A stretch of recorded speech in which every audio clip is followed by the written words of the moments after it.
5 years and still talking. This is GabNet, the Great American Broadcast Network. Talk like you've never heard it before.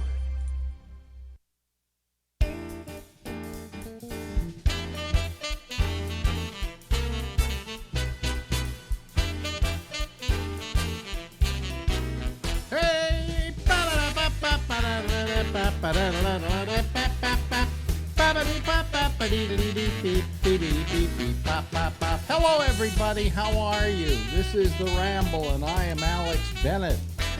Oh yeah, here we go. I have no guest tonight, just me talking. Why? I have no idea, okay?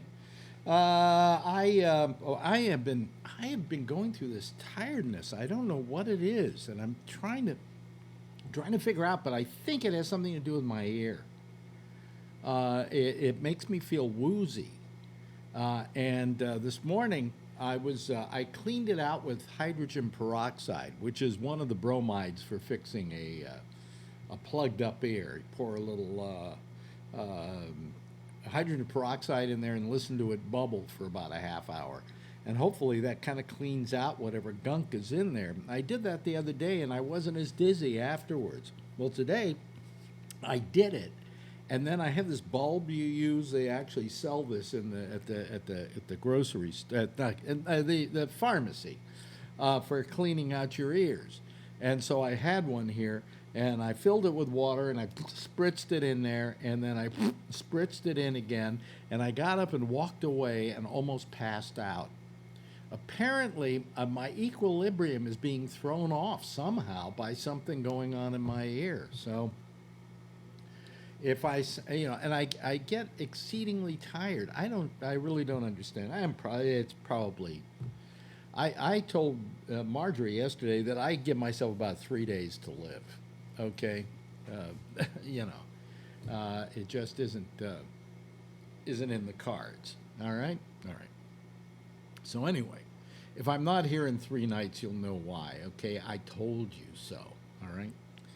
Anyway, let me see here. So I had something I wanted to talk about. First of all, I've been tired lately, and I go, well, gee, I don't know if I can do a show tonight. Now, that's ridiculous because when I say that, I go, okay, well, I'll just do as much as I can, and then it's midnight. Okay, so it's not like I suddenly have I suddenly can't do it anymore. But in the last couple of weeks or so, I have noticed that the amount of people calling this program has been diminishing in size. Usually I have a thing we call a full house. And I actually have a graphic for the full house. Let me see if I can find it here. Do I have it? Let me see here. Here we go. Okay. So anyway, let me just go to this. Okay, you would see all the people over here and so on. And then I have this little thing I can do where I can add, like if it's a full house, I just go boom. And wait a minute, where is it? Wait a minute. Oh, cabinet name. No, that's not what I want. Full house. Here we go. I just go like this, and we have a full house. Or we can have a royal flush. Okay, there we go. And I have one if we go beyond that, but I don't have it. So, but I haven't been able to use that graphic since we started using this system.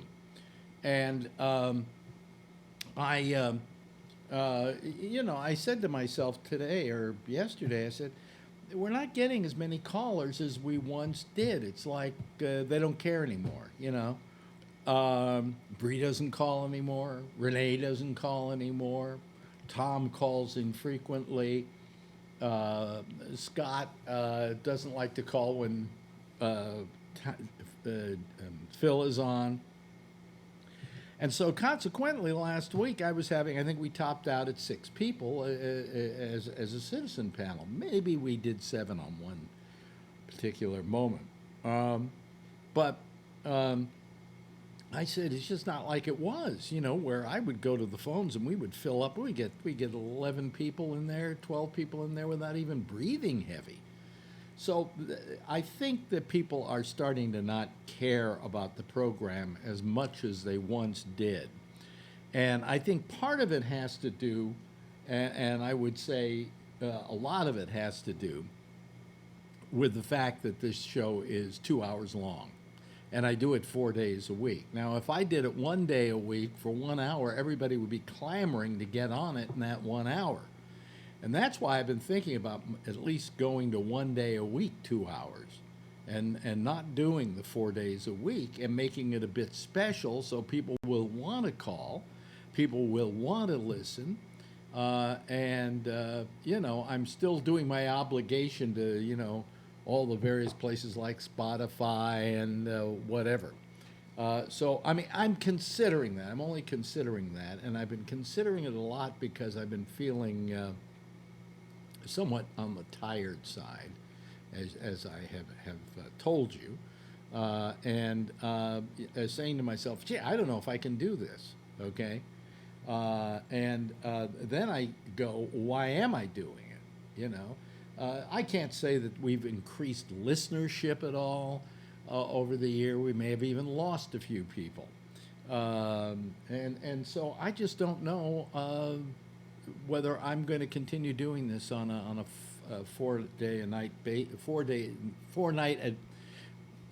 nights a week basis. There we go. Okay. Anyway.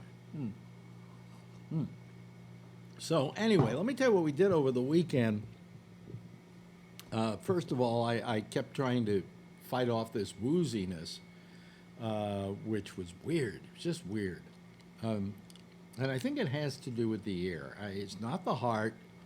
I go down to the gym, I get on that thing, and I pedal like crazy, and no chest pains, nothing like that. I get a little lightheaded when I'm through, but I always get a little lightheaded when I'm through, okay?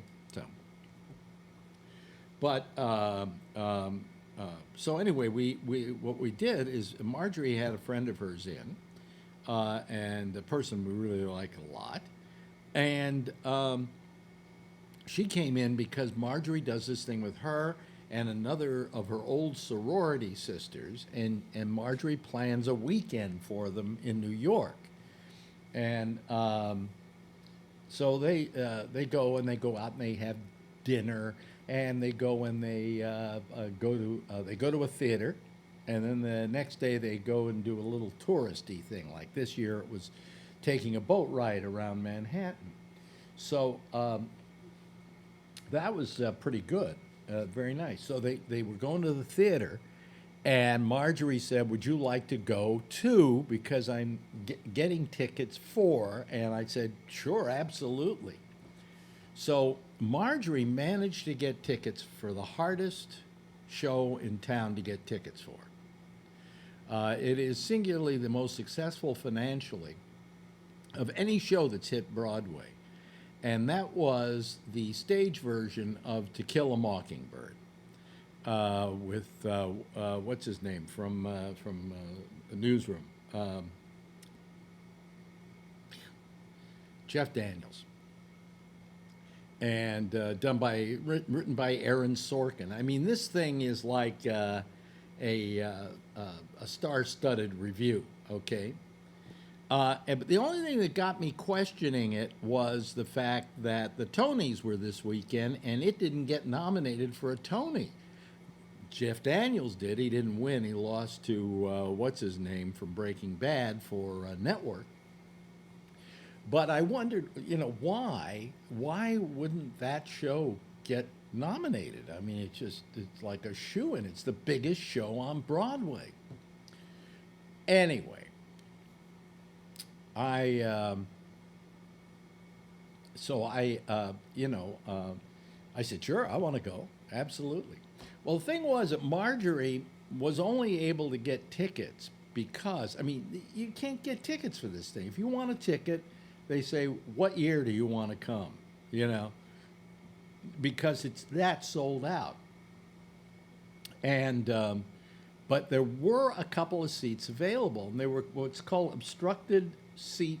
I think that's the term they use, obstructed view seats. In other words, there's something, you're close enough to the stage, there's something on stage that's going to obstruct your view a little bit. And so she decided to get those tickets because, number one, they were cheaper than the normal tickets, and secondly, they were available. And what you wanted was something that was available. And I think there's a cluster of like about 6 of these seats in the theater. So we go to the show. And sure enough, it is an obstructed view. Strangely enough, if somebody, here's what it is. There's a guy on stage playing a guitar, all right? And he's sitting there playing the guitar. And he's sitting right in front of you. So if something's way back on the stage, you're not going to see it. But if it's over here, you can see it. So, you know, you're watching about 3/4 of the play. And I'm not faulting Marjorie for this at all, because she was, you know, she was warned, and she didn't think that it was going to be that obstructed, because they didn't seem to think it was that much of an obstruction, but that it was. And so that's the viewing we saw of To Kill a Mockingbird. Now, this is the biggest play on Broadway. It has sold more tickets for more money than any other show in the history of Broadway, okay? The reason for that is I think the tickets are something like $300, $400 a piece. I mean, they're making a fortune off this thing. So we go to see it. Now, let me backtrack a little bit and tell you that the only thing I've known about To Kill a Mockingbird was that for years everybody told me this was the greatest movie ever made, when it was a movie starring Gregory Peck, okay? And so I had never seen the film, and about 2 years ago, I found a copy of it, and I watched it. And I was not impressed by To Kill a Mockingbird. And the reason I wasn't impressed, I think, initially, was because it had been so oversold to me all those years that I expected Jesus to come to the screen live and in person, you know, some absolute amazing thing, and it wasn't that. And I went, it's an okay film, you know. So anyway, we're going to go see the play. And we go see this play. And I'm saying to myself, this isn't that good. You know, I mean, to begin with, they made a big mistake. And they said they made this because they figured the material was too difficult to do what they should have done. And that was, they didn't hire kids. There are 3 main children in the play. And it's important to the play, of course, that these children exist. In the movie, the part of the character of Scout, which is the daughter of the lead character played by Gregory Peck, and now I'm trying to remember the name. Can you believe this? Come on, somebody out there, you know who I'm talking about, the main character.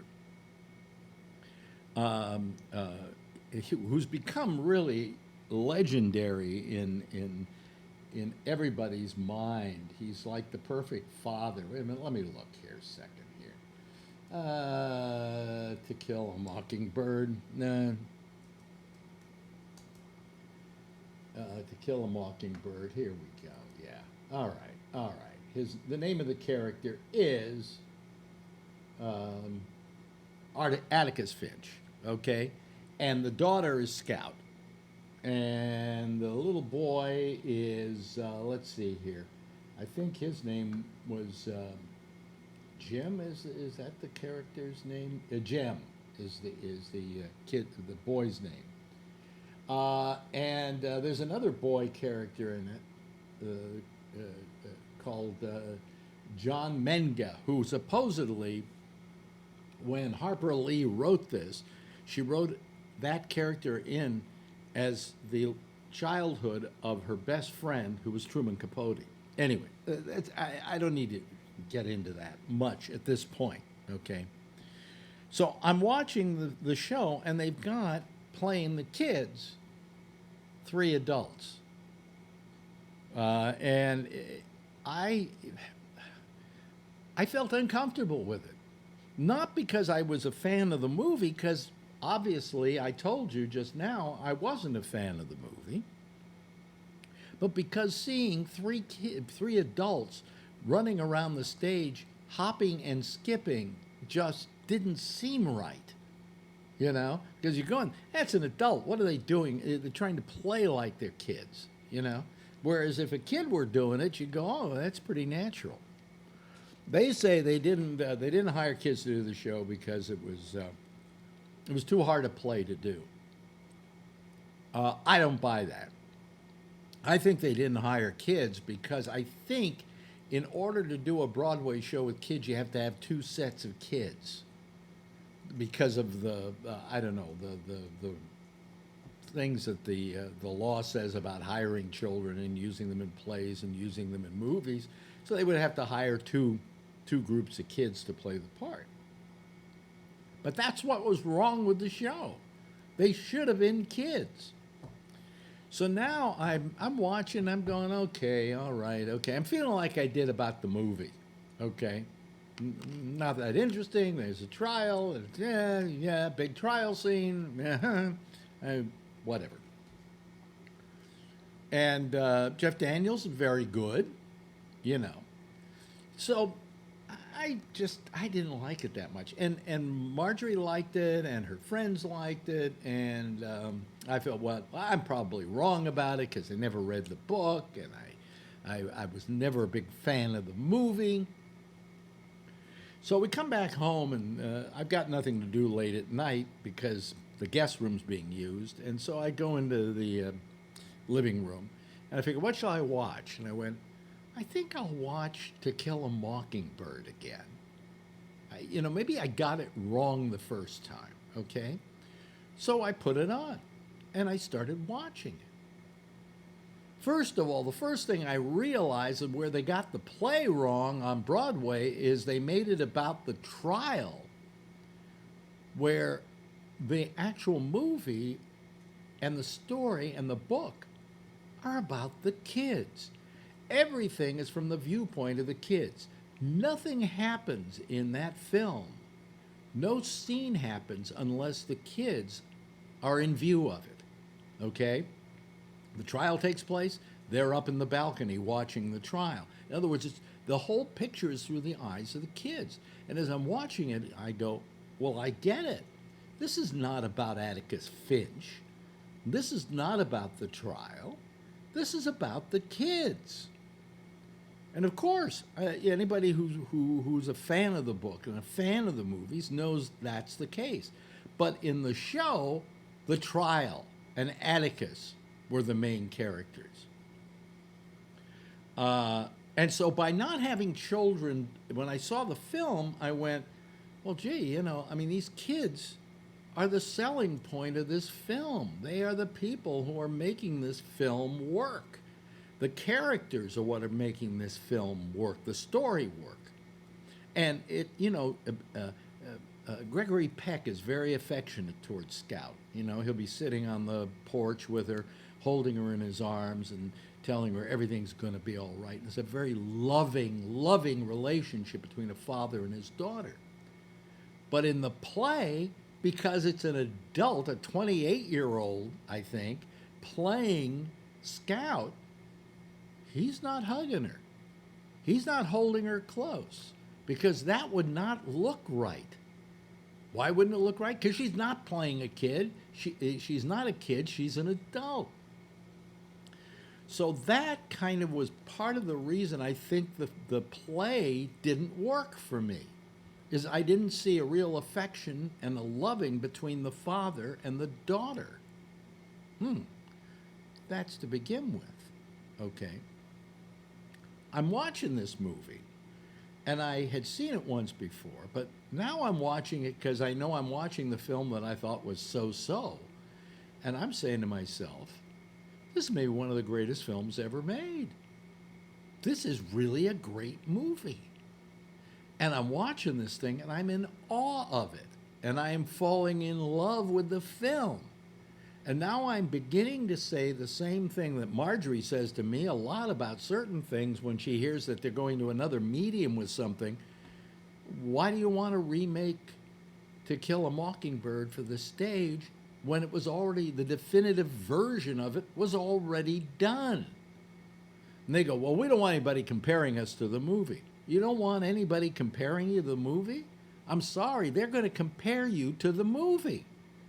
And what they're going to see is that there's this 28-year-old girl running around wearing a page boy wig, skipping all over the stage trying to be a kid who can't be touched by her father because the Me Too movement wouldn't put up with that.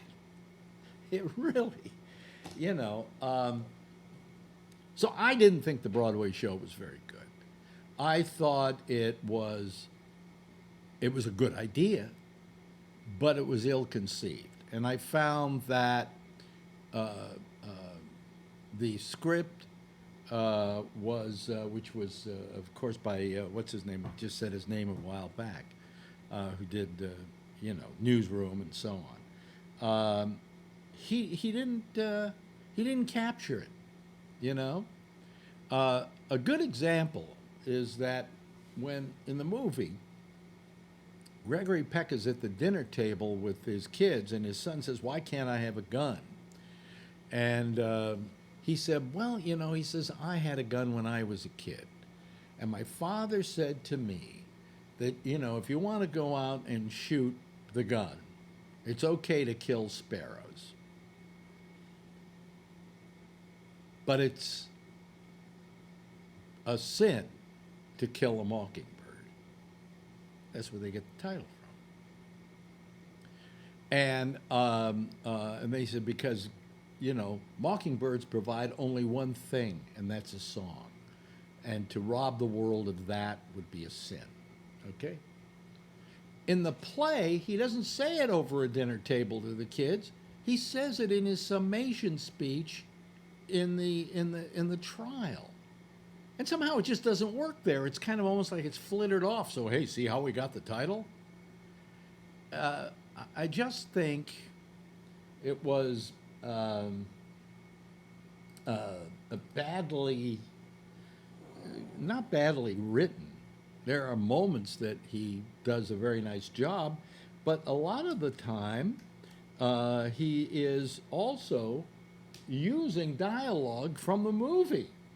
And then turning around and saying, well, I don't want you to hear, I don't want you to think of it as the movie, Oh, yeah? All right. I saw an interview with Aaron Sorkin, and he said, we don't want you to think we're doing the movie here. We're not. Well, then why are you using their dialogue?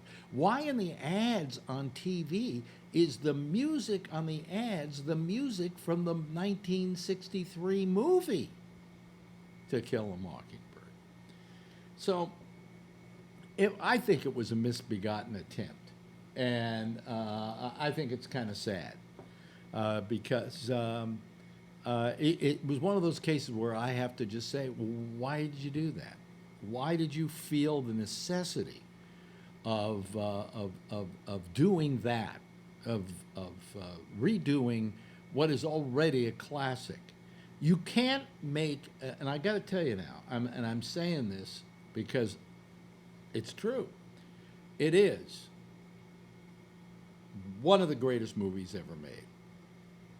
It may even be the greatest movie ever made, but I'm not going to go that far because movies have different reasons for existence, and to compare this to, say, Citizen Kane is unfair to Citizen Kane and to Kill a Mockingbird. But it is certainly one of the great films. And I went back, then I also watched it again on Sunday with Marjorie, because she said, well, let's watch it again. Or on Monday, she said, let's watch it again. Will you watch it with me? I said, okay. And I watched it over again. And I loved it even more the second time. So my love of that movie has changed. I mean, it definitely has. But also, the whole uh, uh, reason for its existence and the love of that film does not exist in the play. And I just think the play was a bad idea. I don't know. Maybe I'm wrong. I'm certainly, the reviewers seem to love it, you know, but I don't think they got it right. Don't think they got it right at all. Anyway, that's my belief, and I'm holding to it. So anyway, what few of you are going to call, the Skype lines are open now, and I would like to hear from you. If not, you simply have made me agree that we don't have enough callers to keep this thing going on a fortnight a week basis.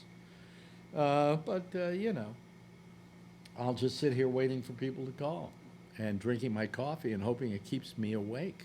Okay, I don't feel too loopy. So. But anyway, that's the. That was my weekend, and I really want to thank Marjorie because it was really nice of her to get these tickets for people, and to be able to go to that extent to get them, even though I had to look through a guy's crook of his leg, to see the back of the stage, But what the hell? I got into To Kill a Mockingbird, so if I really wanted to brag, I'd just say I went to see To Kill a Mockingbird, not that I had obstructed seats. But it's a very difficult show to get tickets for. The only other one that's difficult to get tickets for is Network, which I really would like to see before, what's his name from Breaking Bad? I forget everybody's name now. From Breaking Bad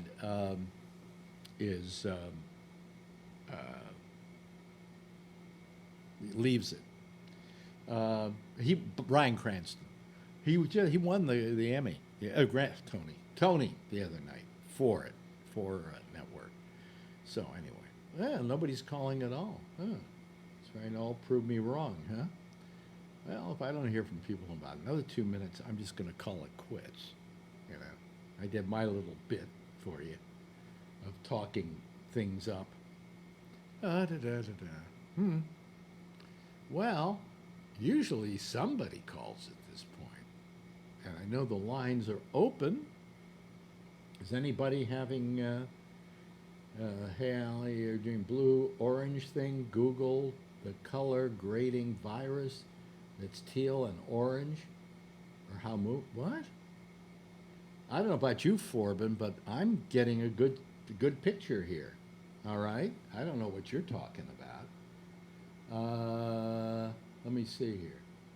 It says, hey, Allie, you're doing the blue-orange thing. Google the color grading virus that is teal and orange. That's your machine, Forbin. It's not me. Oh, somebody's calling. Here we go. And it's one of our regular callers, too. Hello there, Charles Wallace. How are you?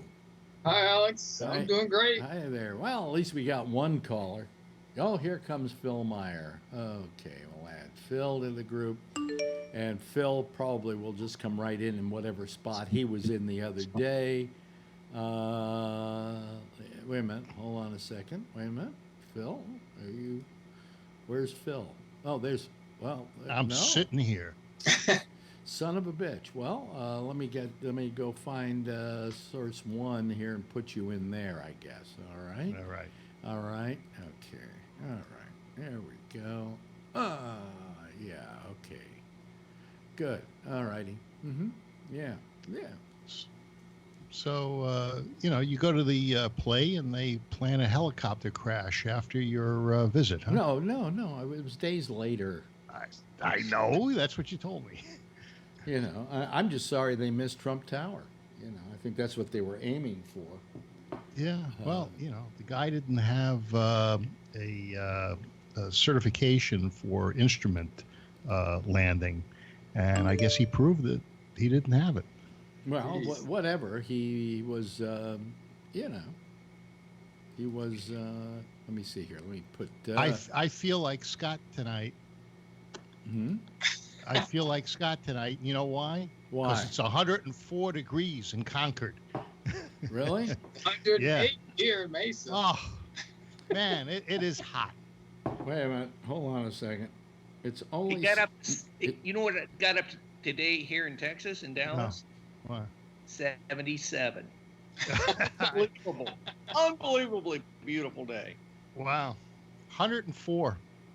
Even in San Francisco, it's, I think, in the 90s, and people are dropping dead in the street, where it's supposed to be cool. I hope enough of them die that they empty out that city. Nah, there'll just be more Google employees that'll move in. Yeah. They'll push the bodies off to the side. Yeah. No, but it's what, 74 here, which is very Nice. it's nice. But Is it rain in there? But I had to turn on the air conditioner because this room gets really hot. Yeah. Can you hear? I've got the swamp cooler on that I bought. No. Those swamp this room. coolers, I find, don't do much. It's doing more than not having it. The air conditioner in this apartment is in the living room. What is it? A window air conditioner? It's built into the wall, but it's it would be a window air conditioner if it had a window. Wait, well, don't you have a window in your office? Yeah, and as soon as they put the new windows in this building that allowed me to open it, I bought an air conditioner, stuck it in the window, and 2 days later I got a notice that if I didn't get it out of the window, they evict me. Why? Because you're not allowed to put anything in the window. Well, then fucking put in central air conditioning, you motherfuckers. Yeah, really. Well, that may be a moot point because a friend of mine's building a development not too far from my store, and he showed me the map of the units, and I picked one. So we'll see if it goes through and it gets built. Then I'll buy a place. What do you mean the map of the units? Well, he's building 8 townhouses, and 2 of them are separate houses. And I chose the separate house with the 4 communal parking spaces next to the house. Oh, okay. So and then I can rent out 1 floor and live in the other one and maybe retire. Now, how much will these things run? That's the question. He doesn't know yet. But yeah, it's 2,100 square feet. How much can it cost? I mean, you look at the square footage, probably 700. That's smaller than my apartment. Yeah, but I'm gonna turn it's got 2-car garage, 3 bedrooms, 3 baths upstairs, 1 bedroom, 1 bath downstairs. But it's going to get turned into 2 bedroom, 1 bath.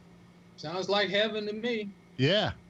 And, if I can get some Chinese DVC students who are nice and quiet, it's around the corner from the college, let them rent upstairs and, get 3 of them in there and maybe even turn the living room How long is it into going to be before these things get built, though? Pardon me? Say again? How long is it going to be before these things get built? He just got the stamp from the county, and there's no changes. So it's approved. These, what does it take, a year? Really? Okay. Yeah. Well, I should be dead by then. So he built 8 about 10 or 12 years ago when I carpeted all of those. Mm-hmm. So okay. So I know what they look like. They're nice.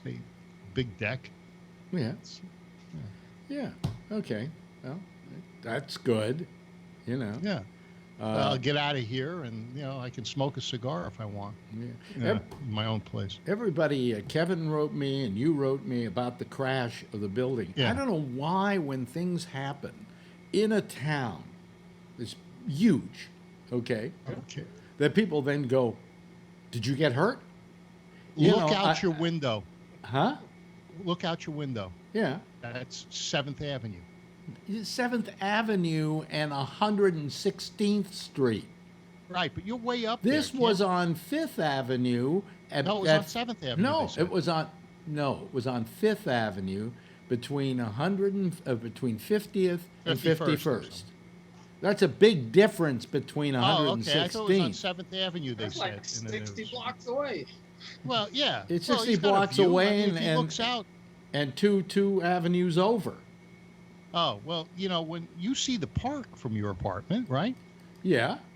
So You got to on the go other side of the park. Yeah, on the other side of the park. Do you know how long the park is? I guess it's longer than I it thought. It goes from 59th Street all the way up to 110th. All right. Okay. So so you're up 8 stories above the park. You look out. You see. Well, also you had the crane. The crane was that in your backyard? No, not even close. Another disaster. Not even and it was all close. Trump's fault. Huh? It was Trump's fault. Tony, turn on your camera, will you? Tony? He's cleaning the lens. He's got clean the lens. Are you there, Tony? Tony? See, he's not there. He said something. He said something. Hello, Tony. Are you there? Oh, here I am. Oh, yeah. Okay, turn on your camera, will you, Tony? Oh, I'm sorry. Yeah. Otherwise, There you go. I'm okay. There we go. Turn it back off. Oh, and now do us a favor. Clean your lens. Maybe he's using that blur thing and he doesn't know it. That's what I thought. It's hitting you in the head. It's like a midget. You know, it's funny. I had only on one of my computers here do I have that fog out background thing. Like you have it, right, Scott? Yeah, I'm trying to figure out how to do it. Now does he look cleaner? Oh, that's better. It's better, but you do have the back. Wait a minute, you do have the back blurred. Yeah, it is. Look at his hair and look what happens around his hair. Yeah. No, it's not that. It's the blur around The it. blur on it. Tell him how to get rid of it, Scott. Yeah. Does he have a Mac? Me? Yeah. I have my Windows on right now, laptop. Yeah. Oh. Yeah. So you go to preferences. On Mac, there's three little dots in the lower right corner, and you click on it. It says more options. We're on the Skype? On Skype. You see Gotcha. dots? Oh, unblur my background. Yeah. Mm-hmm. How about throw my mother out the window? I'm joking. Hey, Yeah, there you go. Now see that folks is what happens. You can blur your background or you can unblur. I your didn't background. realize that, Alex. I'm sorry about that. I don't know, but I can't do that for some reason. Let me see here. No, I can't either. No. It says start recording. Turn on subtitles. Turn off incoming video. Hold call. Audio and video settings. There's no unblur. Yeah, huh? that's all I got. No. I'm trying to turn on the subtitles, but nothing comes up. They don't work, I don't think. It's crazy. Why would they have that if they don't work? Subtitles? Yeah. Let me see here. Maybe it's a handicap thing. There might be some settings. Turn subtitles on. If I turn the subtitles on. It work. Huh? What? I thought we weren't attacked the other day with the helicopter. I was getting worried. Nah, Scott, you getting subtitles? Yeah. turn subtitles really? off. No. I'm not getting subtitles. I'm not getting subtitles. See? Hey, but there's free mini bar in all the resorts in the Dominican Republic. There are free resorts in the Dominican Republic. You kidding me? Wow. It's neat. Yeah. Now I can mute everything and I can just read it. Oh, really? Yeah. What was it? Yeah, well, whatever. Anyway, I'm getting a little woozy now. I may take some more coffee. I only got another hour and 15 minutes to go, folks. It's using voice, recognition to read all this stuff, but it's perfect. Well, The subtitles. Wait a minute. Let me turn it back on. This is it within your. All right. Okay, so I just turned on. I've turned the subtitles on, and I don't turning subtitles on. Oh, it takes it a while. It's turning it on. Yeah. I see. It takes it a while to do it, I guess. Okay. Where do they appear? Just in that bubble, where it says turning subtitles. Right now, they're in the lower part of the screen. They're covering up you and a little bit of Tony because you're on the lower side of my view screen. Yeah. Well, I don't see it. It's not. Yeah. It mine keeps saying it's turning it on, but I guess it was a turn off. Yeah. Yeah. Anyway. Okay. Anyway. Oh. So now we know how to blur the background. Tony found out how to blur the background. You want me to blur it? No, I don't want it to blur. We love that wallpaper. Are you kidding me? Growing on us. It's terrible. Charlie, she loves this wallpaper too. Unbelievable. Don't worry, one day we're gonna change it maybe soon. We're gonna get to this room. We'll let her pick some other new wallpaper out. You get one of those steam things. You steam it off. You can put it in her coffin. Don't wish it, Phil. Why don't you do the My wallpaper luck's the goal, inside the but when they say what do you want for the coffin? You say, could you put this wallpaper in the side of this? Yeah. Yeah, you do that. Oh shit. I mean, but right now, knock on wood, she's doing good. Oh, so you know what I did? I don't know why I'm watching it, but I am watching the 4-hour and 3-minute version of Cleopatra. Ooh, is Now- that an old movie? Yeah. You see the kid? He doesn't even know. Is that an old movie? 4 hour and 3 minutes. Was Charlton Heston Isn't that in it? Inagata No. That was Elizabeth Taylor and Rex Harrison and Richard Burton, and it almost bankrupted 20th Century Fox. It wound up coming in at about $40 million, most expensive film ever made up to that time, and using today's money, it's probably still the most expensive film ever made. Okay. She got hired to do the movie for $1 million, the largest payday any actor or actress had ever gotten up to that time. But because of overages and stuff, by the time the film was through, she got $7 million. Oh my god! do the That's film. and that back then. And that's in money from those days. Okay. What is that? So I'm watching the film, and it's not a bad film. You know, it's actually a pretty well done film for those days and for what it was. And I'm watching it, and all of a sudden I realize there's the scene where Julius Caesar goes into the Roman Forum and is met by all the other senators, and who then stab him to death. They all attack him and stab him to death and kill Caesar. Well, who do you think, what actor do you think strikes the first blow, sticks the first knife in his back? Ronald Reagan. Nope. I was gonna say. Don't give us Salminio. You're never I going to like get this Salminio. in a Was million he- years unless you go online and start looking at the list of actors. You might see that this actor is in it, and you'd go, "Oh, I bet it's him." But who do you think? Oh, I know. Michael Douglas's dad? No. He seems like a swine. No. I can't remember who was in it besides I don't. A famous television actor. Ooh, okay. television. He is the person who actually first stabs Caesar in the back. Andy Not Griffith? Clint Is that the Eastwood. guy with the red hair? What's his name? He was the Red Button. spokesperson for Yashica Cameras. No. You know who I'm talking I don't know who you're Carol talking about. O'Connor. Yes, you got it. Carol You O'Connor. got it, Would you Scott. look it up? You got it. It's I Carol did not O'Connor. Look it up. You said television actor, and I said that it's about that time frame. Yeah. Yeah. Geez, Louise, geez, Edith, I'm gonna stab Caesar here. I mean, I'm watching the movie. I'm going, it's fucking Carol O'Connor. Archie killed him? Archie kills Caesar. I like Yes. Archie. He was funny. Yeah. There's no Tooth Fairy either. Yeah. He called him Yeah.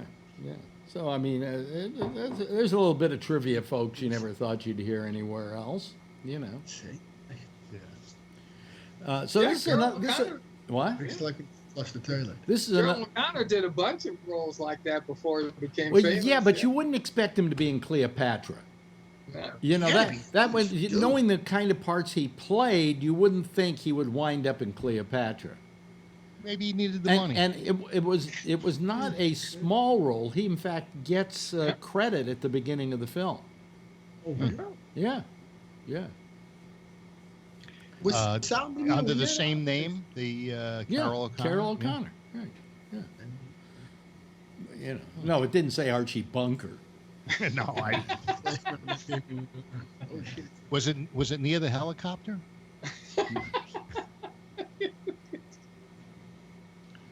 Oh boy. Well, only 4 people tonight. See, this is why I'm thinking of going to one night a week. Yeah. Don't do it. Huh? Don't do it. Well, I think you should go to 5. the only reason I'm thinking about doing it is, maybe then people will say, okay, well, it's Friday night. This is the night we get to call. What happens if they don't? Well, then at least I can only feel depressed for 2 hours instead of for 8 I think hours a you'll be week. depressed all week. No, I just noticed the number of participants has gone down dramatically. Well, maybe they're tired of hearing about Trump. Well, whose fault is that, Yeah. Phil? Well, I First night. wanted to make it a Trump-free zone a long time ago. I thought that you have more to offer than the low-hanging fruit. You know what I found though? You know what I started watching, and you were suggesting it, and it's kind of interesting. CBSN Yeah. is very good. Dutier and Green. What? The 2 hosts that are on most of the day, Dutier, they're both black, and Anna Marie Green or something. I don't They're know. very good. Actually. I don't know, but I watched it, and what interested me was they were covering more than just Trump. Yeah. They were covering a lot of stories, both internationally and nationally, and it was there wasn't any opinion there going on. Yeah. No, not They really. smile. No, I didn't. It didn't look like they were stacking the deck. Okay. Not as much as others. And that's why I enjoyed it. And now you know what they've added to CBSN? A local New York and a local Los Angeles feed for local news. Okay. 24/7. It's pretty damn good. I haven't gotten that, but they have the because you like haven't Good Morning because- America. because you people, haven't and- signed on to it in a while, I would I imagine. watch it every morning. Well, if you look below, there are the Los Angeles feeds and the New York feeds. Oh, Yeah. I'll check. Yeah, and it isn't Good Morning America. That's ABC. Oh well, it's that, one of those. It's kind that of dope. today- That dopey thing with Oprah's girlfriend. Right. Yeah, the one with the Oh, yeah. glasses. Yeah. Yeah. Another one, just- Oh, Dale And King. Charlie Rose's ex show. Yeah. Yeah. Yeah. But not bad. It's not bad. I found that I watched it more than I watched CBS On Demand when I had it. Right. I let it go. Right. But I mean, I liked the show. I like the app a lot. It's very good. That's what I wanted tonight, and I couldn't think of the name. Snapple. I sent Faye out, and I told her to get me Arizona iced tea Those are good. diet, and she couldn't find the Arizona iced tea, so I took a glipizide and had a half a glass of it. And What's a glipizide? What is it? glipizide's something you take to reduce your sugar so you don't spike. Right, Charlie? I don't know anything about that. You got metformin, glipizide, Migladol, insulin. Okay. You know. I just take metformin. Yeah. Well, glipizide is this little tiny pill they give you if you're going to eat something that you shouldn't. You take it, and it helps not to spike. Glipizide. Riboflavin. Yeah. Riboflavin. Phil, are you diabetic or no? What? Yeah. Oh, wow. That's probably why I got all my problems. Why? That's controllable, no? You're surprised that he is. Oh. Yeah. I wasn't sure. Morbidly though. obese, diabetic. I got it all. I won the lottery. Not gonna touch that one. Yeah. Shit Yeah. lottery. Yeah. Mm. No, you really are. Let me see here. Is that? I'm trying to see if these things are. Oh, that's fine. That's okay. I'm not going to worry What's that? about it. Oh, I'm just looking at the. I'm just looking at the way the things are lying here, the various tiles, and whether they're all even and so on. Yeah, they are. Yeah. All right. Mhm. Hey, I was going to come up with a topic. Okay. I thought about what you're over the years you've had different friends. You've had some that you've lost, and what do you consider? what makes a good friend for you? And then, Scott and Charlie and Tony can also chime in after. Okay. But how do you decide that someone's really a friend? Well, I'm very funny about that. I say I only have one friend in the whole world now, and that's Shecky. Yeah. And I don't know how you class that. I mean, people will say my friend so and so, my friend so and so, and they're an acquaintance, Right. or they're Yeah. a person you know that you see occasionally. But how did you decide that is the friend? It's, I guess, the ongoing relationship you have with them.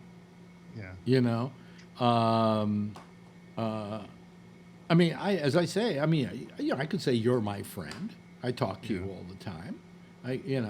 I could say that. I don't want to have to go as far as to call Tony my friend. Jeez.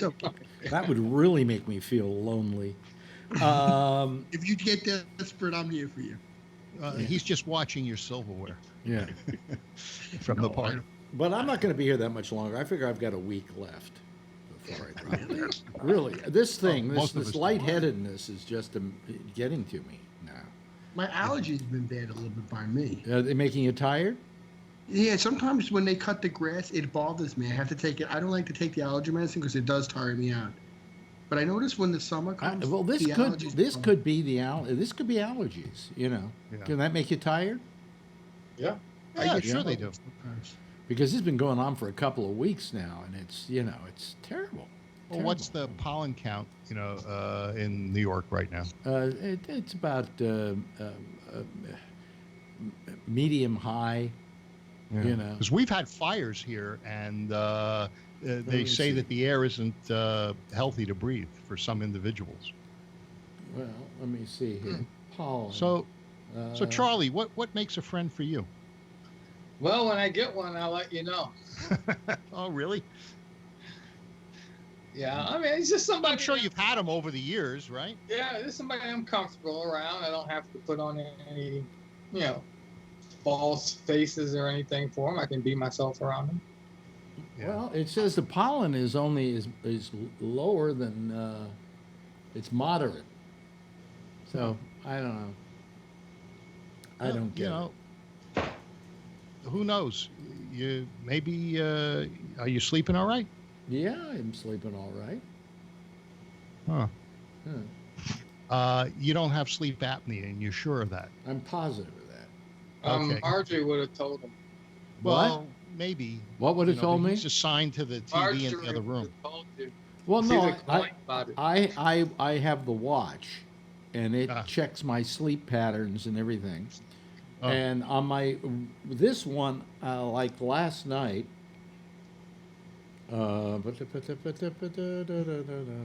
sleep. Last night, I had 1 hour. Let's see here. I had 8 hours and 22 minutes of sleep. Of that, I was restless for 35 minutes. Restful for 7 hours and 33 minutes, and awake for 14 minutes. I'm looking for the app that my CPAP machine does. I used it for 5 hours and 31 minutes. Is that all you slept for? Yeah. Really? Wow. Yeah. Yeah. And sometimes it's 3, sometimes it's 4, 5. 5's not bad. The other day I had one at 8, and I said, man, maybe it was a mistake. Really? Yeah. So, I mean, is that good for you? I mean, or I'd like to sleep 8. They say that 8 hours of sleep is, you really need that, and especially as you get older. But as you get older, people seem to sleep less. Yeah, I do. And I get up at 5:15 every morning, and I don't go to work till 8, but I watch the news and just sit in a chair, have some coffee, and fend off Tony's pages. Yeah, I was going to tell you, I consider. I was on the. Yeah, please go ahead, Tony. I think over time, I guess, for me, it's like almost like planting a seed. It's like, you become, I don't have to see the person every week, but I mean, I guess it's almost like a nurturing type thing. You plant it, it grows a little more. Where you do feel like Charlie said, more at ease. Yeah. Scott, you got any friends in Texas, or they? What? This is going to sound pretty weird. I have at my old house, I had one pretty good friend. He was a neighbor about 4 blocks away. I met him. He was the first non-direct neighbor I met when I moved into that neighborhood, and we just talked a little bit. And turns out, his oldest daughter and his youngest daughter, he had 2 daughters. They had the exact same ages as my 2 daughters, so we kind of had a common bond with daughters. But we never discussed too much about politics and whatnot. But the thing is, you guys know this guy. Yeah. Oh. And yeah, it's SG. Really? Oh. SG lives there? Yeah. Wow, had no idea. Yeah, no, I've never outed him as being, a friend of a Democrat or anything like that. But I thought he was in the Bay Area for one reason or another. No, he lived about 4 blocks away from me. And Alex has been picking on him so much. I was going to try to. Well, no, it's just a fucking guy. Every time he comes on, he just completely throws the show off kilter. He's a jinx. That's him. Yeah. I mean, he either he comes on and he puts his nose up this high on the screen, or the screen is worse than Tony's. Or he's a really nice guy. He's very friendly. He knows half the people in Plano, and it's about it's like 200,000 people here. I swear he knows. I mean, he's just very personable. Really? But on this show, he is kind of a dick. A dick. Well, now that he's been outed, maybe he'll change. Tonight, but we'll find out. Well, my best friend in Texas for 25 years was a Republican. Yeah. Yeah. Well, everybody in Texas. If I didn't have any Republican friends, I would have no friends at all. I mean, they're just, I don't know the Democrats around here. I was thinking about it because I lost a friend about 2 years ago. And, there are times I was looking through my phone and there was his phone number. And, I really miss this guy. There's so many times that I wish I could just call him up and chat. And I've got other friends. One of my friends I've known since I'm 4 years old. And we're still as close today as we were growing up and everything else. And I got another friend since I was 7. And, I'm thinking about, and they're alive. But my other friend's actually, his name was Alex.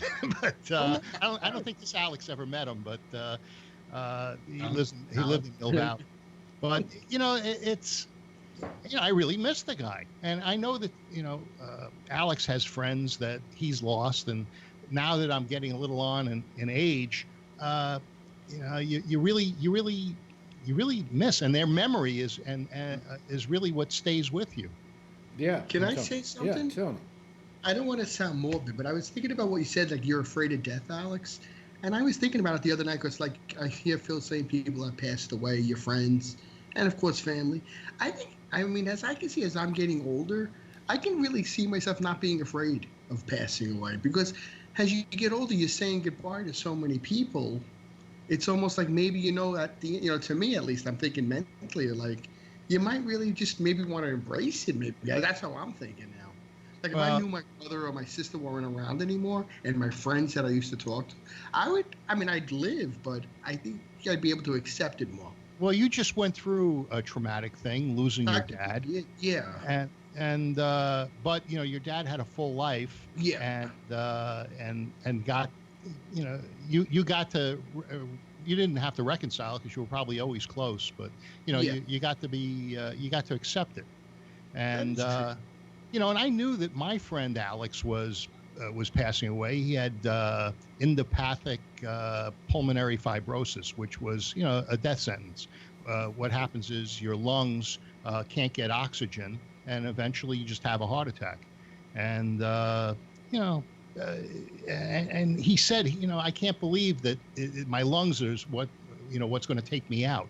And, there it was, within 3 months, boom. Wow.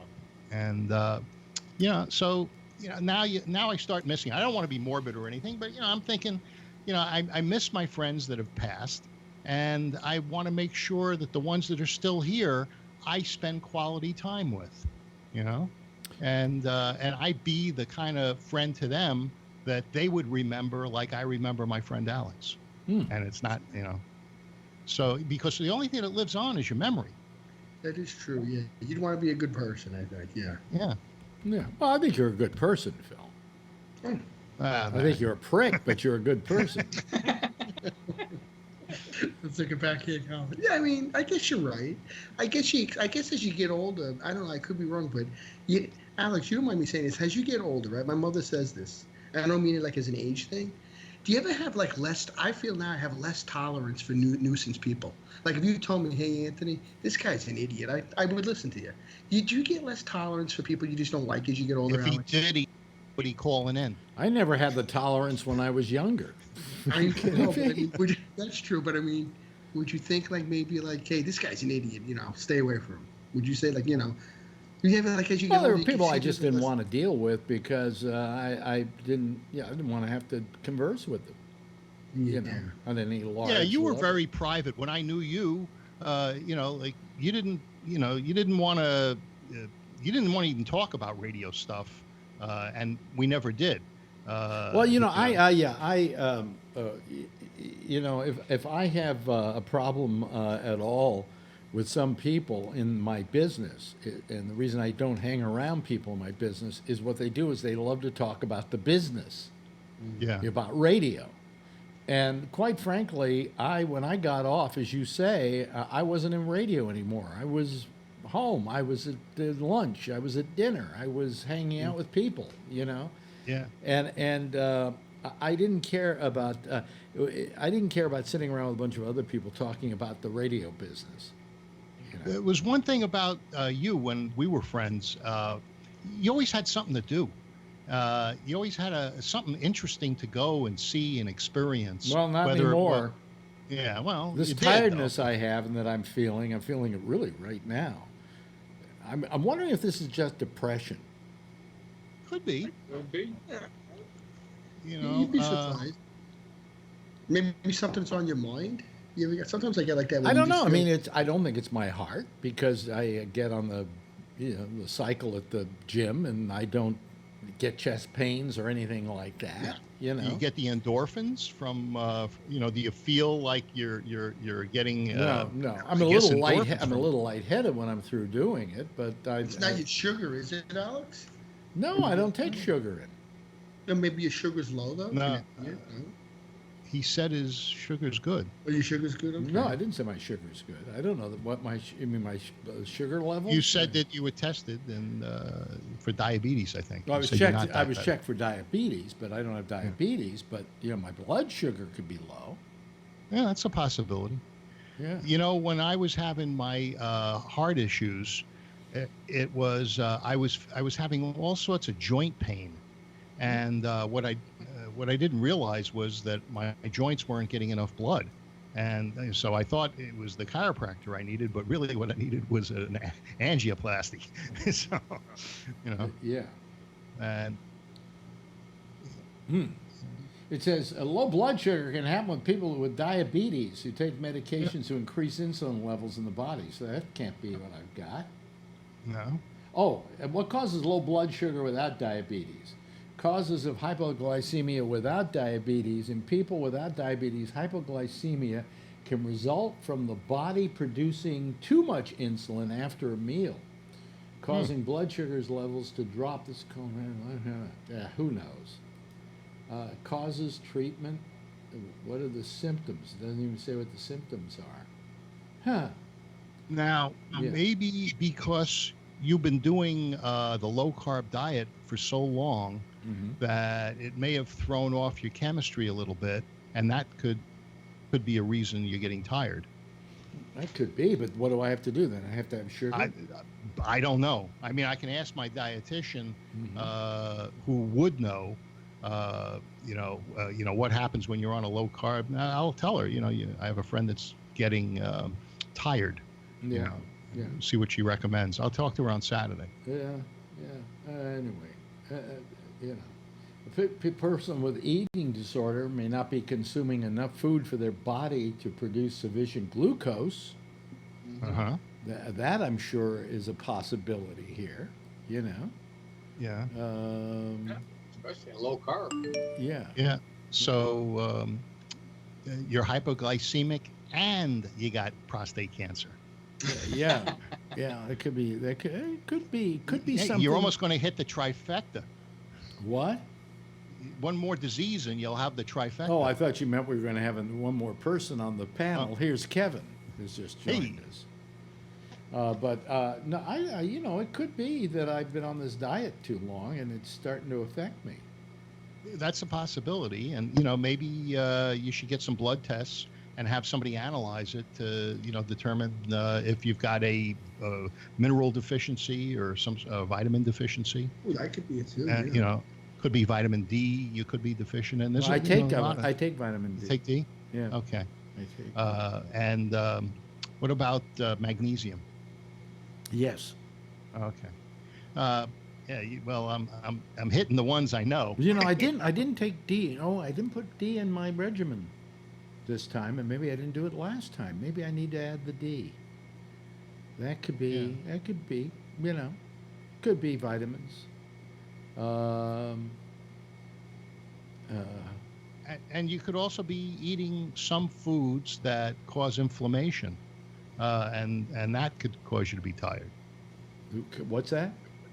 Some foods cause inflammation in the gut. Remember, I was talking about that ALCAT test. Yeah, I didn't forget. But that bullshit. Inflammation is the major cause of heart disease and all these other things. It's what happens is inflammation causes the arteries to break down. Wait a minute, hold on a second, Kevin, can you hear me? Yeah, hello. Yeah. What? Why is that K backwards? The strikeout. Huh? Oh, this one? Yeah. It's the symbol for swing, strikeout. Strikeout without baseball.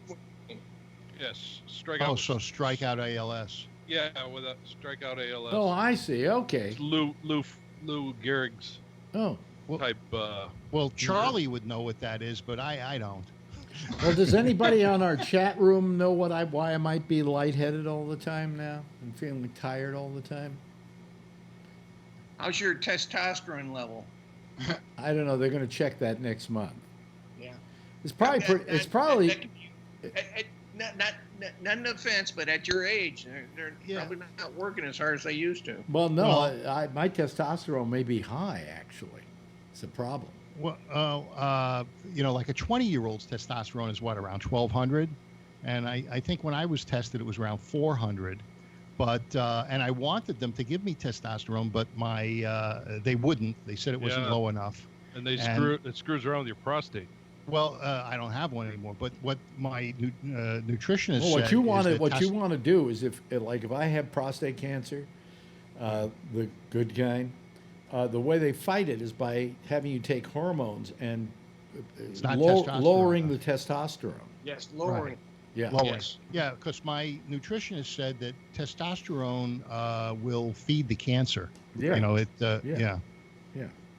So I will never have cancer.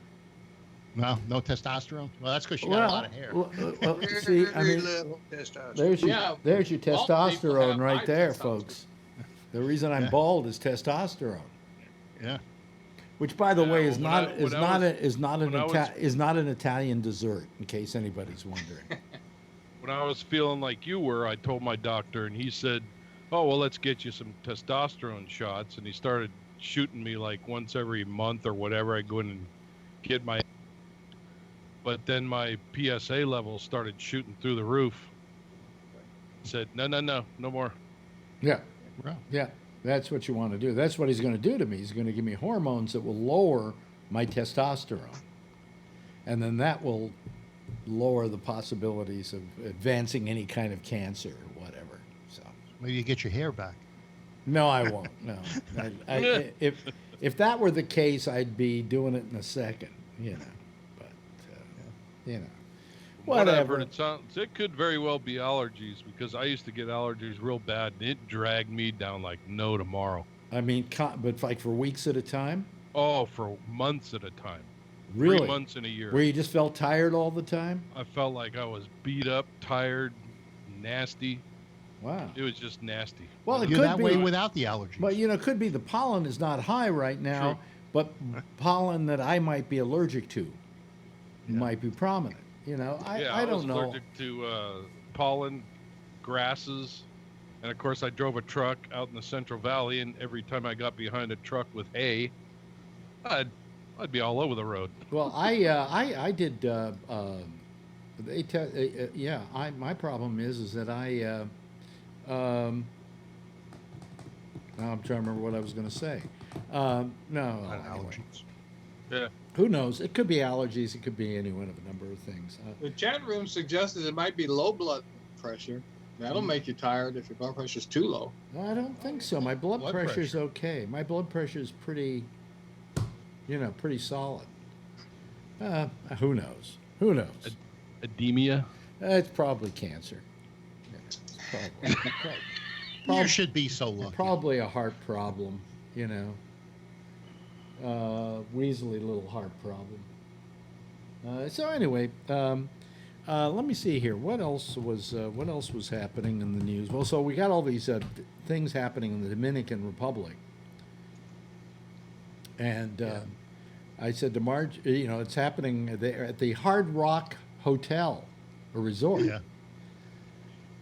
Where if you want a nice cheap vacation, I might suggest that that's the place to go now. Yeah, just stay out of the mini bar. You stay away from the mini bar and don't leave the room. That might be maybe leave the room. Now, they said they found a 7-Up bottle with not Clorox, bleach, or was it Clorox in it? Bleach, I think. And that the mini bar in some of these places had full-size bottles that they refill. So it could be some nut, just poisoning people. Yeah, but I don't know that bleach would kill them. One guy drank something from the mini bar and he was peeing blood. Yeah. A lot of chlorine. So, chlorine, is that it? Yeah. Well, so it's Punta Cana. Somebody was affected, and then there was a couple, I think, from Pennsylvania recently that got sick but didn't die.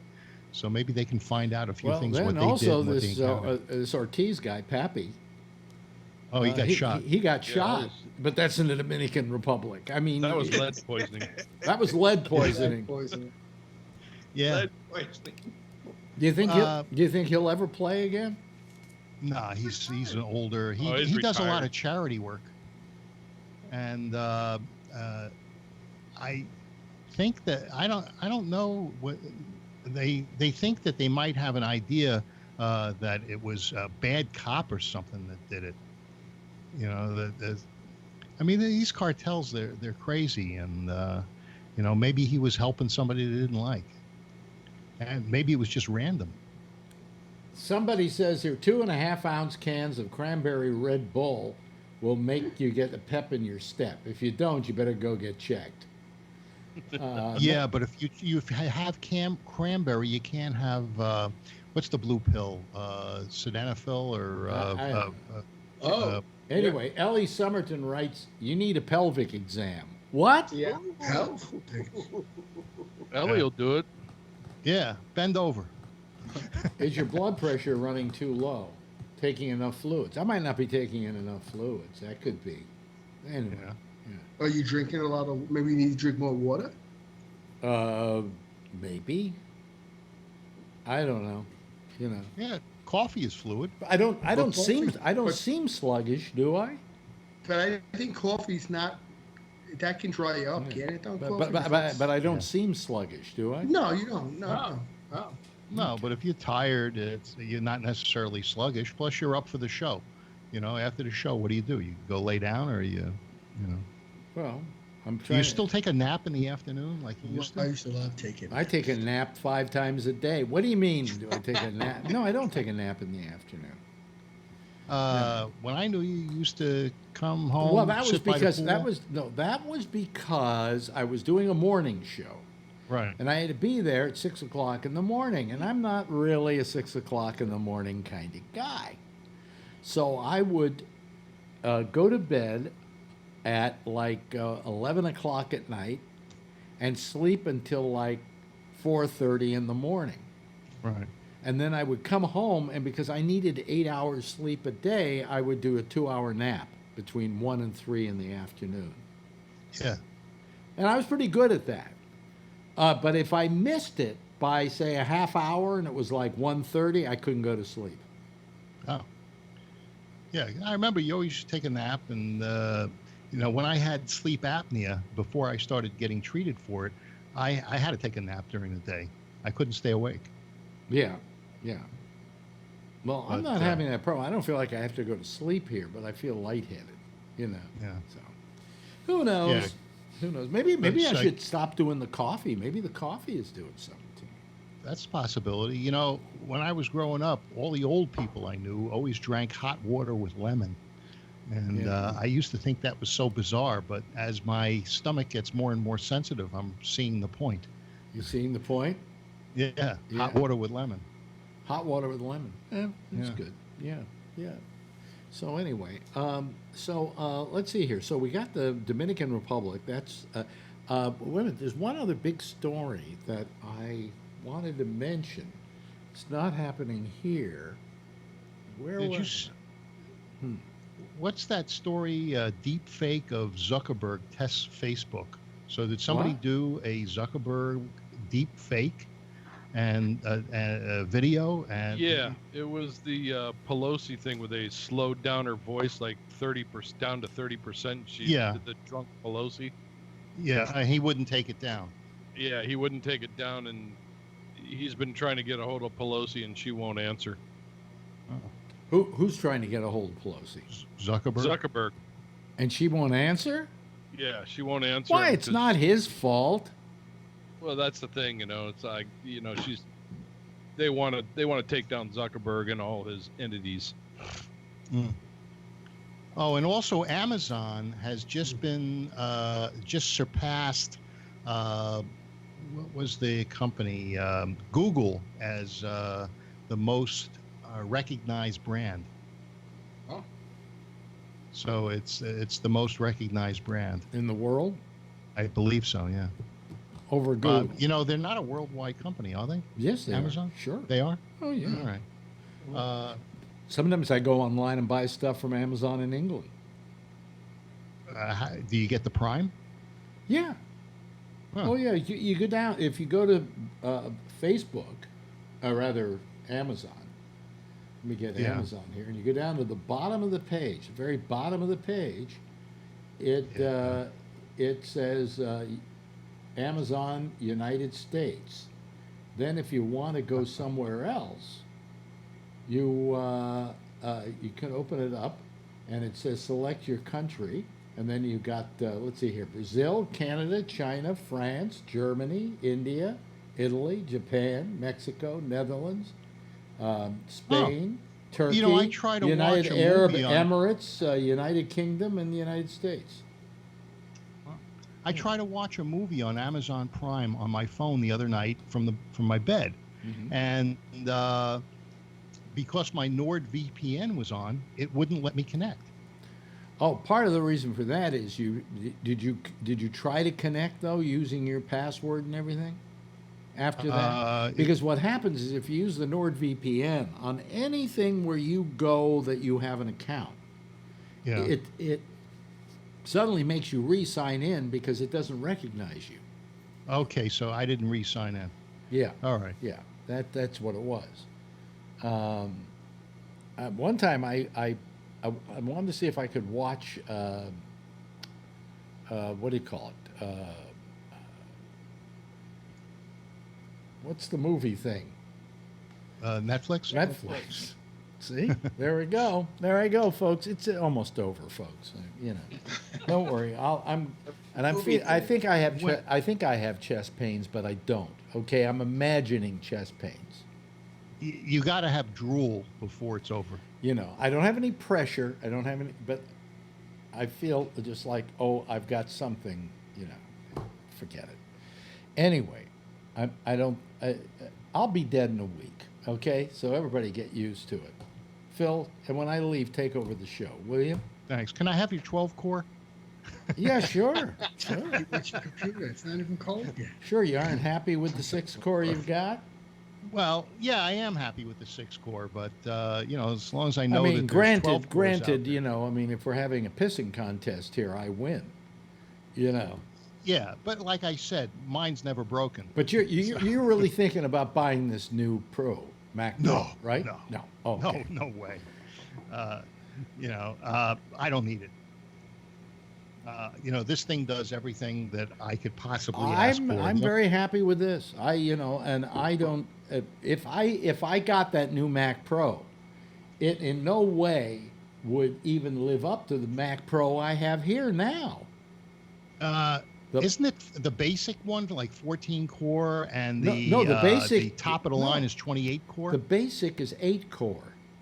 Oh, the $6,000. Yeah, it's 8 core and 16 gigabytes of RAM. Well, I've got 64 gigabytes of RAM and 12 core. What? If I live long enough, based on my prior purchase history, when that one starts to go to be discontinued, I'll buy one of those, and it'll be all I need for several years. You know, I bought this thing. It was what, 6 months, 8 months, a year before it was totally discontinued. And now they have something. Oh, new they haven't discontinued it yet. You can still buy brand new ones at Apple. Oh yeah, absolutely. But do you think Apple's lowering the price on them to get rid of them? No. But you know, when these came out, the base was 4 core.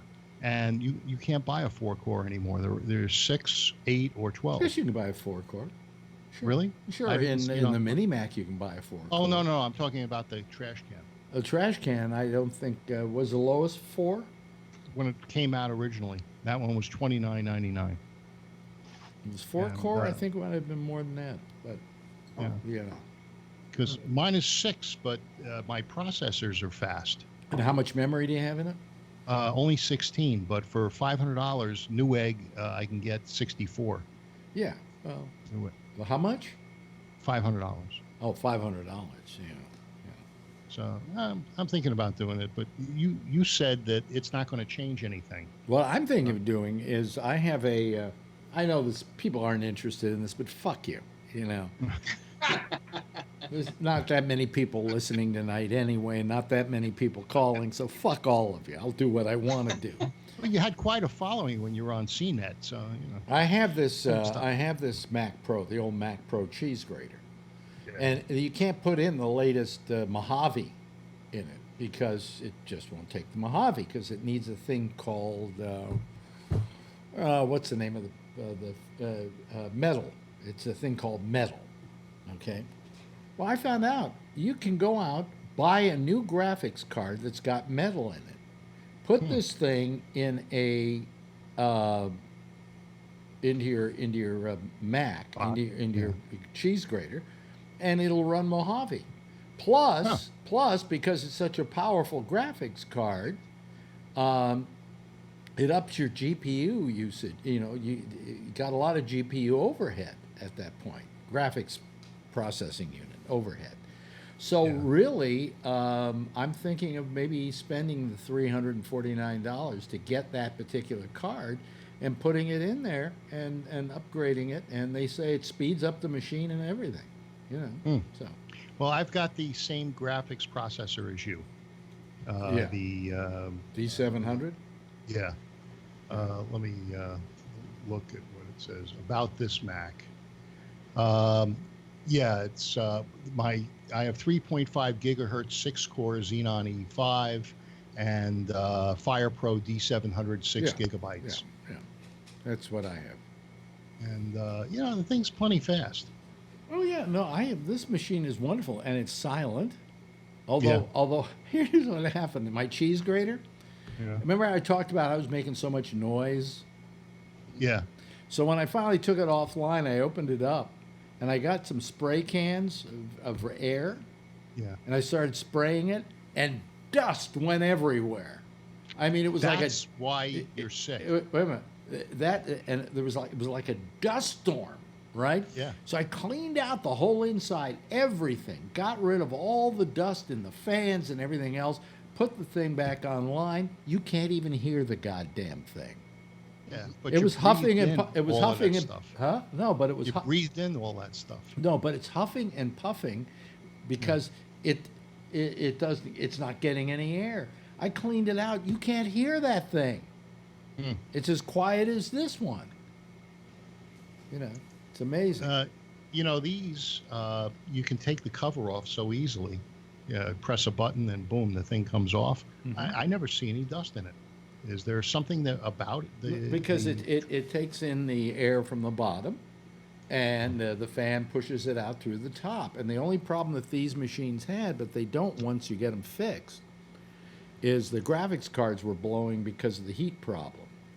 So they fixed my heat problem. They found there was a little bit of heat happening, and that's why they replaced almost everything inside the goddamn thing for free. Huh. Well, I have the same graphics card. I think Kevin's bored. Yeah. Yeah. Well, Kevin, let's talk graphics cards. Hey, did you hear that they killed the French tree? What? Oh, the tree that they killed it. It died. They killed it. They killed. Why did they let that die? What do you mean they killed a French tree? You know the tree Trump that was given a tree of some freedom tree or something. They brought over the French president brought over the tree and they planted it in the lawn in the front of the White House and with their golden shovels, and then they had to take it off into quarantine at the USDA, and the fucking thing died. Well, oh really? Maybe somebody was pissing on it. Yeah, I think so. I think it was. Yeah. Who do you think? Melania. I'd say it was Melania. Yeah. Hey, Patrick. Patrick's here. Let me see here. Just thought I'd turn the subject to the left a little bit there, or the right, or whatever. Mm-hmm. Yeah. Well, I mean, the tree, huh? Yeah. So there's a dead French tree in the USDA. I guess they threw it away or whatever. I guess it was a symbolic death between the French and the U.S. Why didn't we take better care of that tree? Oh, that's what I was wondering. You would think that the presidential tree would get taken care of. They didn't have a budget. I don't want to start an argument here, but that guy's got no class. Okay. Well, that's what they're saying about the Warrior fans, that when Kevin Durant got injured, that many of the fans were cheering that he got. And the Canadian fans. They did. Yeah, and they did so they for a said second. no class. Yeah. They did for a second, but their own players told them to shut up. Yeah. He's going to be out for a year. Oh my God. Yeah, he got pretty screwed up. They didn't say whether he ruptured it or just screwed it up yet. I don't know what the MRI said, but he's out, and he was supposed to. I don't know much about basketball, but wasn't he supposed to be a free agent or something? Well, yeah. He can. You know what it is right now? I think he ruptured it. I heard that. Well, he was supposed to opt out of it. He has 1 year left on his contract, but the rumor was he was going to the Knicks. So now he has a player option where I heard he can opt out. But Alex or Phil, if he opts out, he's going to leave $35 million on the table. Yeah. So now I think he's going to. His agent was smart. He says you got to stay here because if he opts out, who's going to give him a max contract or $35 million if he's not going to play next year? Keep this up, by the way. I get to keep going with this line of discussion because this way I get to keep my sports in me. Go ahead. Yeah. So basically, he was going to opt out. It sounds like. And leave $35 million on the table. This was before the injury because the Knicks were going to give him a max contract, it sounds like. Well, the rumor was.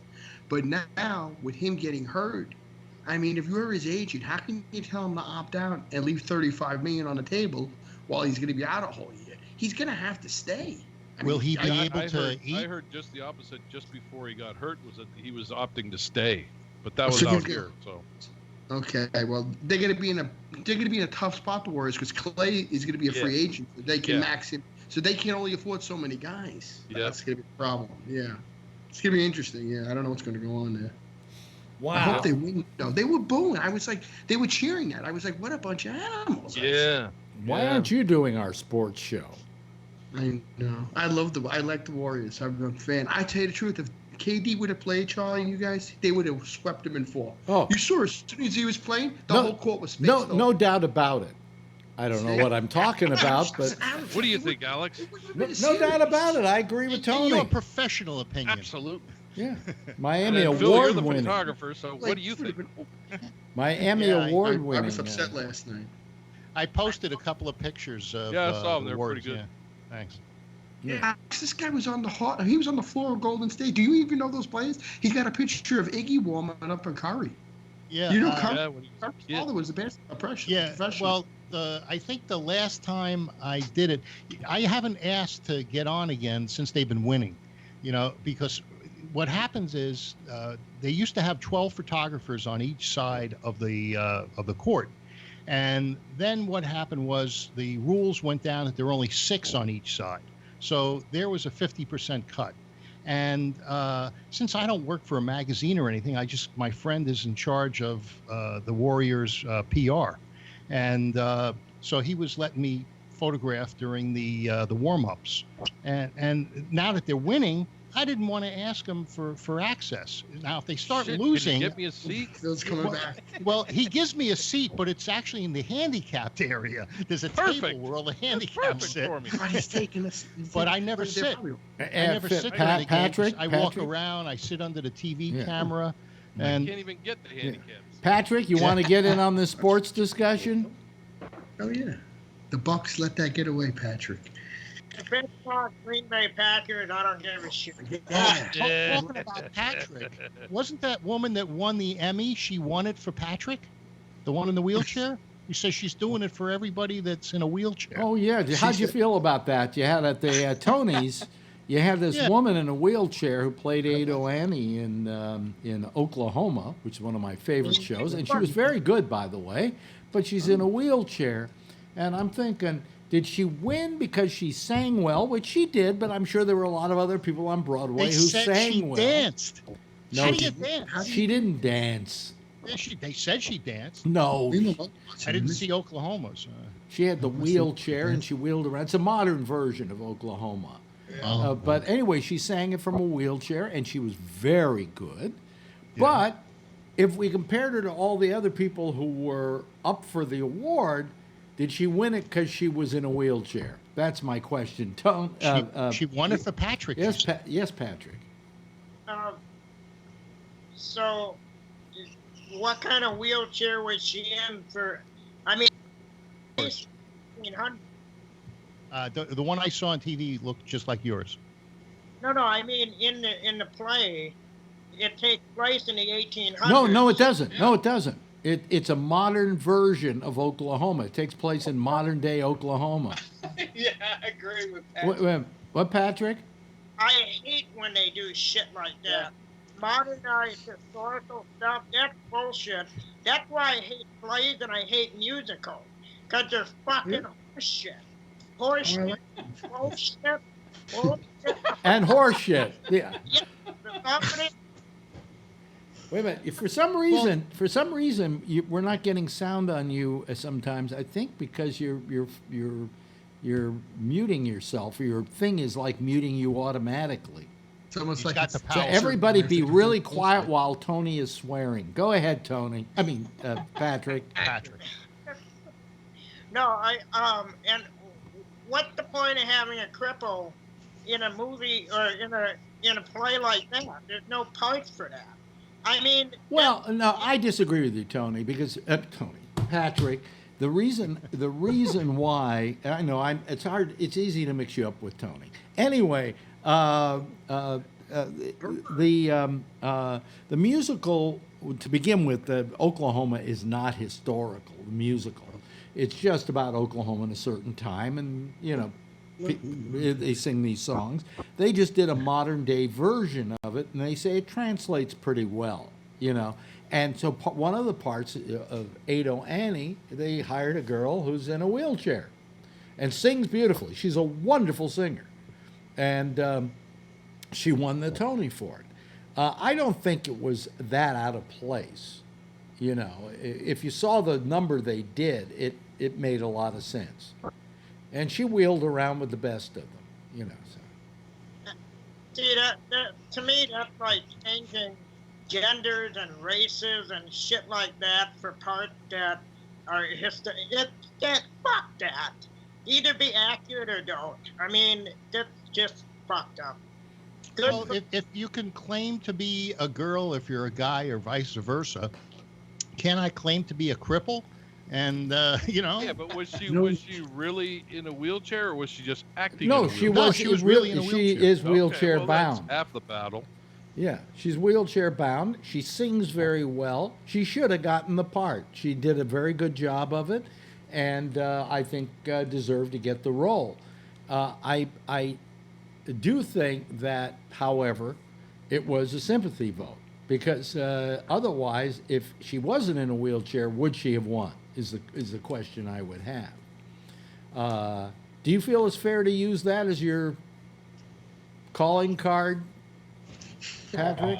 No, but it was part of the part, right? No. Oh, No. Oh, so in the actual, I've never seen the play. So well, in the play, Ado Annie is this girl who just can't say no. That's the song. I'm just a girl who can't say no. Do you see so they don't even dress up the wheelchair, so she's just in it all the time? Yeah. Oh. Okay. What do you mean? Oh, so's Patrick. Bullshit. So what? That's true. I thought maybe. I mean, we only have Patrick on here for the sympathy value. Come on. Yeah, you're right. I would just be like, wow, what happened here? Patrick, look a little pathetic, so we can do the you can feed a hungry child or you can turn the page bit. Yeah. Don't I look pathetic enough? Yeah. Right. Hey, there is nothing pathetic about you, Patrick. No. That is not how I would describe Patrick Blazek. He's a stand-up guy that's always sitting down. There you go. Yeah. Hey, turning the page. How about Hong Kong? 1 million people in the streets. I guess what they want to do is extradite people from Hong Kong to mainland China. If there have been protests for various and sundry reasons going on in Hong Kong. When China 1 million people. When China took over Hong Kong, their first thing they did was keep hands off, right, which was a very good idea, because he kept hands off because that was the best way to handle the situation, because Hong Kong was making a ton of fucking money. But as the years have gone on, the Chinese government has gotten more repressive, and now the latest thing is they want to extradite people for what they consider to be social crimes or whatever in Hong Kong. They want to extradite them to mainland China to put them on trial, and that's what these protests are all about. And it's a big deal. It's a very big deal.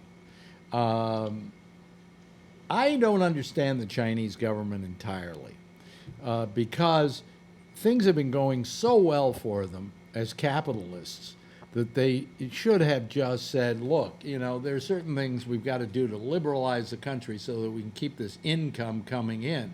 But to clamp down on that part of the culture is, I think, gonna hurt them in the end run. You know. Do you know the story of the scorpion and the frog? Yes. All right. You want to? No. That's what's happening here. What? The scorpion and the frog. Just quickly, the scorpion says to the frog, "Would you let me climb on your back so that you could swim across the pond?" But how many here and get know me this to the other story? side? I think everybody does. Tony said he didn't. Well, I didn't know about it. Who well, wins? Tony doesn't get out of the house much. He's okay? right about that. That is true. I'm stuck here now. When you tell me Tony doesn't know something, I assume that's correct. Just to finish it off, yeah. The frog says to the scorpion, "Hey, what happens if you bite me or sting me? I'll die." And so the scorpion says, well, look, if I sting you, I'll die too, but I'll be your friend forever if you swim me across the pond. So the frog thinks, well, I could use a scorpion as a friend. And they get halfway across the pond and the scorpion stings him. And the frog is in his death throe and he says, why'd you do that? And the scorpion says, because I'm a scorpion and that's what I do. And it's the same thing with the Chinese. They're scorpions and that's what they do. Well, I was very intrigued by China when I was there because what I saw happening in China was basically a situation in which people were, there was this capitalistic country. It was just blatantly capitalistic. And yet they still had this Chinese kind of rule, this communist rule that somehow the old liners in the Communist Party couldn't let go of. And I asked the woman who was driving us around, how do you feel about it?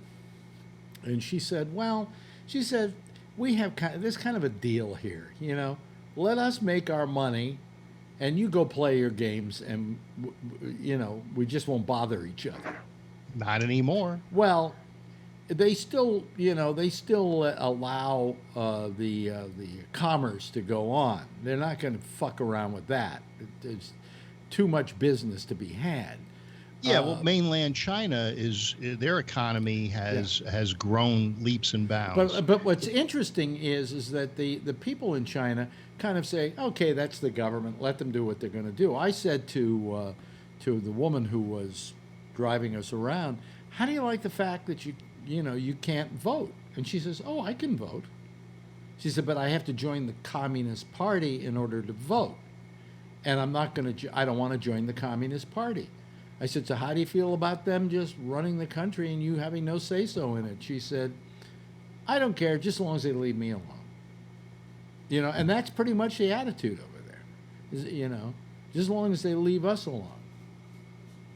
Yeah, well, there's Phil doing his best impression of Louis Armstrong. Anyway. Oh, bear, yeah. Mammy. Yeah. That was Al Jolson. Oh, Al Jolson. I don't have a horn. Yeah, but it's hot here. But it's anyway, 104 degrees. Okay, I get it. Pretty soon you get to go out to the living room and cool off.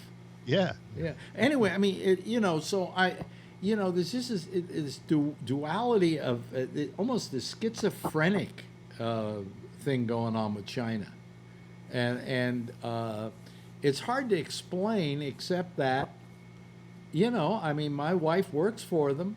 Obviously, she doesn't have to worry about getting arrested or anything like that, or yet.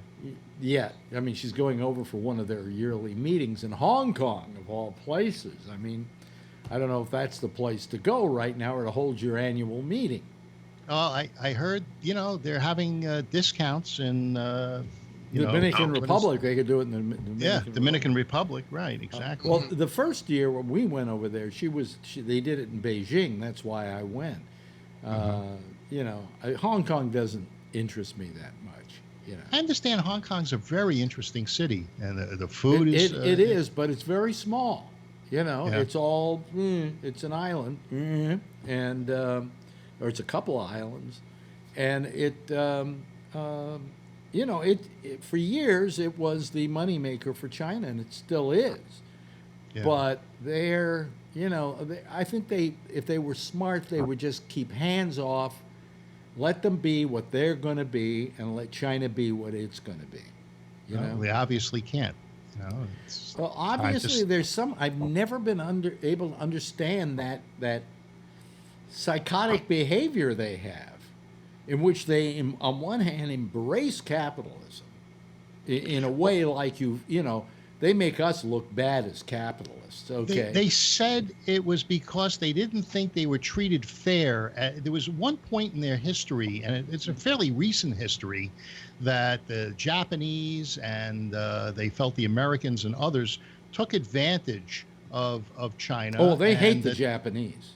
Yeah. They've hated the Japanese since World War II. when the Japanese tried to take over China and came in and took over China and were killing people like crazy and everything. So there's a real hatred for the Japanese to this day. When I was growing up, one of my friend's fathers was a flying tiger, and they were pilots that were hired by the Chinese to fight, I think, the Japanese. Is that the way it worked? Yeah. And they were kind of like mercenaries, I guess. Right. And that's how he made his. Not mercenary. Very much like the American pilots flew for France during World War I. Oh, those, what do they call those? They were, yeah, I know what you're talking about, but I can't remember their name. Because they were flying for Allies. And the Chinese were allies of the United States during World War II and before World War II. So the only thing is, we did not want to get involved in World War II yet. So there were American pilots under Clearly Chinook that went over there, and they flew their P-40 Warhawks and that. And the same thing happened in World War I in France, where U.S. forces, Air Forces, because the Air Force was a brand new thing, pilots went over to France to help fight the Germans. Well, what was the group of fighters that the French were, that they were like ragtag or something to that effect? The Foreign Legion, right? The French Foreign Legion. Was that like that? Well, sort of. But the Americans that got involved, that was not official business. Yeah. It was, I mean, they were declared as American, but they were not fighting on behalf of America. They were fighting on behalf of China or France. Well, if I heard the story right, they paid them like a mercenary. Yeah, they got paid. Yeah. But they were not. They weren't considered traitors to the United States. No. Because they were still, still enlisted. But we were not at war with Japan at the time, or Germany during World War I. So, so they worked with that. Well, they, this guy did it around World War II. My friend Ray was my age, and his dad was my father's age, so it would have been a latter part of World War II. My father was in Korea, so it must have been World War II for this guy. It was under General Clearly Chinook. Oh, interesting. Yeah, flying tigers. Yeah. So, what are you looking at, Alex? I was just looking at something. I was trying to see some statistics here, but I don't. It's not working right. Okay. Anyway, be that as may.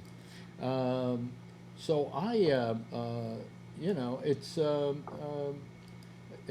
China is just weird, and I just don't know how to explain it, but all I know is I love China.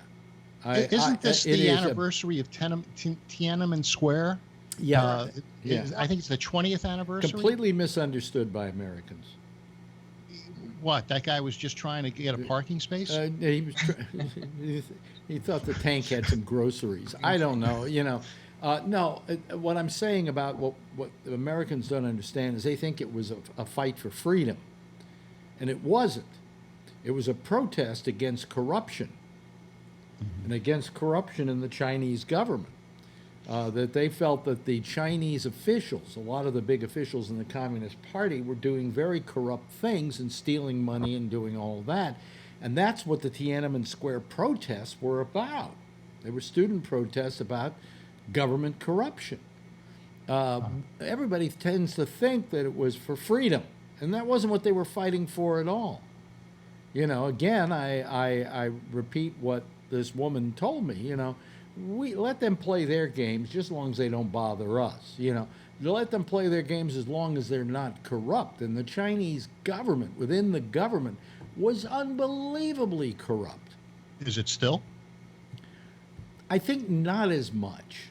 but it certainly was quite corrupt at that time, in which, you know, people were, there were government officials becoming very wealthy, you know, using the people's money and stealing from the people, basically.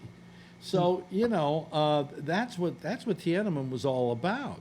And what happened was you had Deng Xiaoping, who was the leader of the country at the time, who was taking it into a capitalistic direction. He allowed certain commerce to take place down near Shanghai, and to try the capitalistic experiment. And as he said to Mike Wallace, when Mike Wallace was interviewing him, when Mike Wallace said, "I thought you people didn't like capitalism," and he says, "No, we like capitalism as long as everybody benefits from it."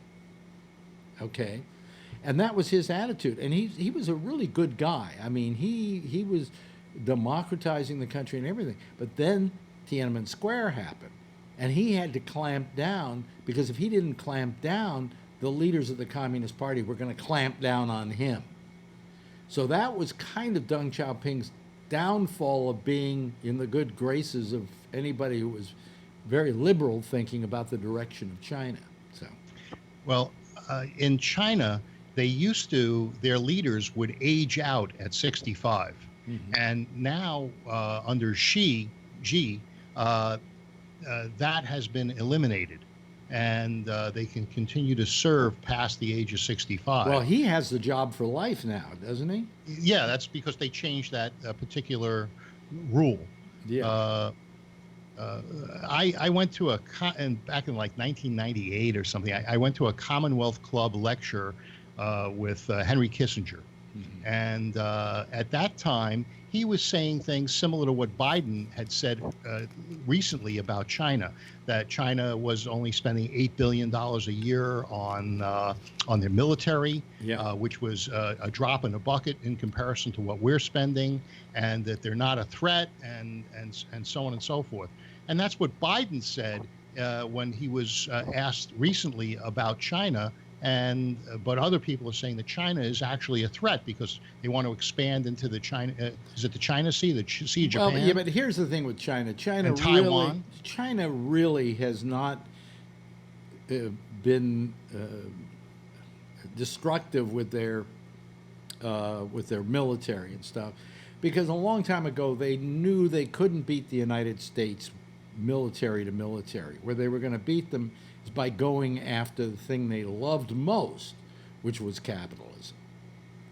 And so they have now started, that's the war they're fighting.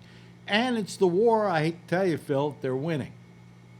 Okay. So far, except for the fact that Trump has been the first guy to stand up and say, look, these guys are stealing our... Other people have said that too, Phil.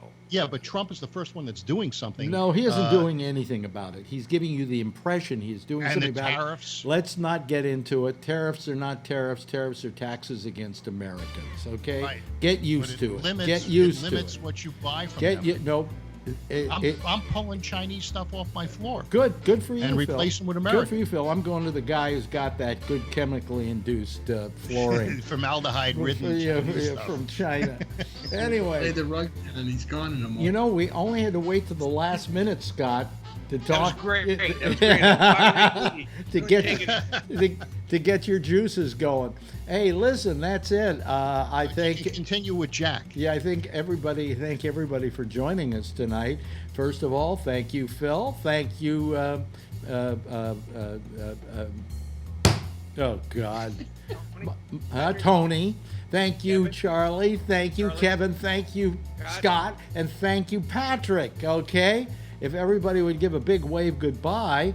I will, let me see here, wave back at you, and that will take care of that. Okay, bye-bye. Okay, there they go, ladies and gentlemen. That's our citizen panel for tonight. They were terrific. We kind of had fun tonight, didn't we? Even though I was a little loopy, but who cares? Anyway, hey, listen, the next show up is the Intersection. That's here with Jack Bishop, and then... Tomorrow night at 8:30, we have a sports show called The Arena with the franchise MC. 9:30, it's Damian Chaplin and The Exchange. And then we'll be back here again tomorrow night. Same time, same station in life at 10 o'clock Eastern Daylight Time. And as always, if you see her, tell her I love her, okay? Bye-bye, everybody.